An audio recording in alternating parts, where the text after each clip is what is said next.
Assalamualaikum warahmatullahi wabarakatuh. Halo semuanya, selama kurang lebih 5 menit ke depan, saya akan menyampaikan informasi mengenai sumber daya manusia. Dosen atas nama Pak Laude Amijaya Kamaluddin, MADM KP. Bagi para pemantau channel YouTube, dimohon untuk tetap kondusif dan menyimak betul-betul informasi ini.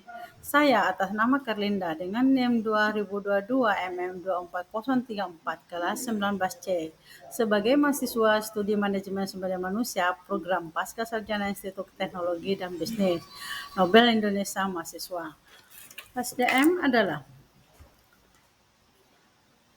sumber daya manusia di organisasi menempati kedudukan yang paling krusial. Dengan demikian, SDM dilakukan secara personal oleh departemen tersendiri dalam suatu organisasi, yaitu Human Resources, Departemen Manajemen atau Sumber Daya Manusia, di mana kita ketahui bahwa proses peranan organisasi untuk memperoleh, melatih, dan memberikan kompensasi kepada karyawan memperhatikan hubungan kerja mereka dan masalah keadilan serta untuk mencapai tujuan organisasi. Itu adalah pengertian SDM.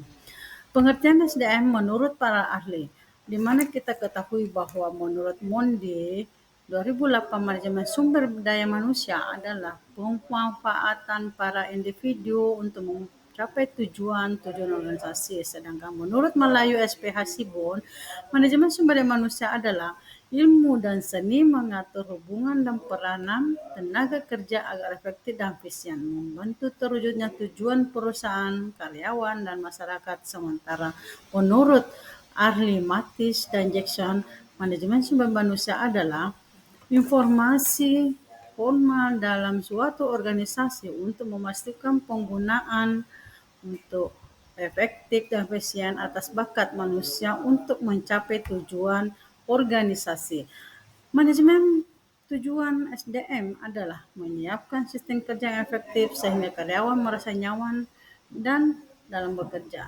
Kedua, meningkatkan kesejahteraan sumber daya manusia baik itu secara jasmani maupun rohani. Kesempatan yang adil dan di antara seluruh SDM.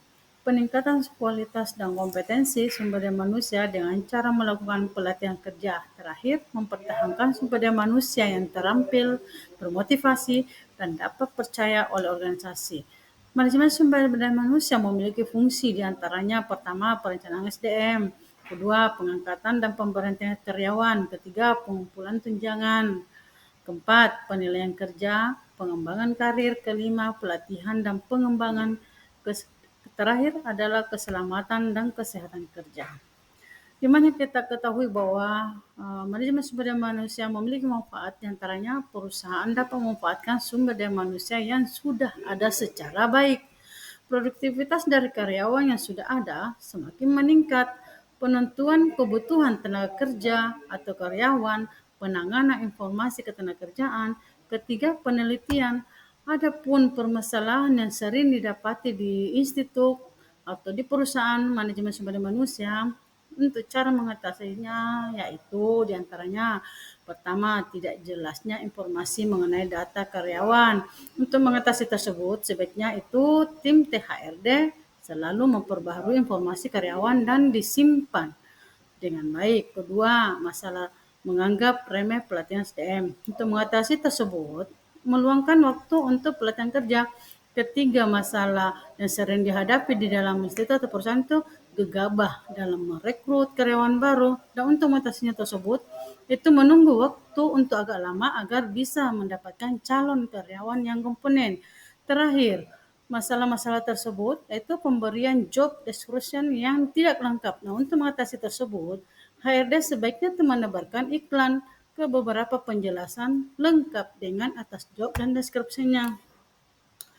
Adapun kesimpulan dan saran mengenai manajemen sumber daya manusia, kesimpulannya diakui sangat menentukan bagi terwujudnya tujuan ataupun mengetahui unsur manusia yang sangat kesulitan rumit karena manusia mempunyai pikiran, perusahaan, keinginan, status, dan sebagainya yang tidak bisa diatur sepenuhnya oleh organisasi seperti mesin, uang, material, dan tujuan yang optimal. Sedangkan saran saya adalah manajemen sumber daya manusia perlu untuk meningkatkan efektivitas sumber daya manusia dalam organisasi.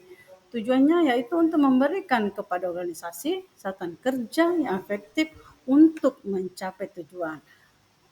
Permasalahan dan penyelesaian tersebut adalah segalanya harus dihadapi untuk mencapai solusi.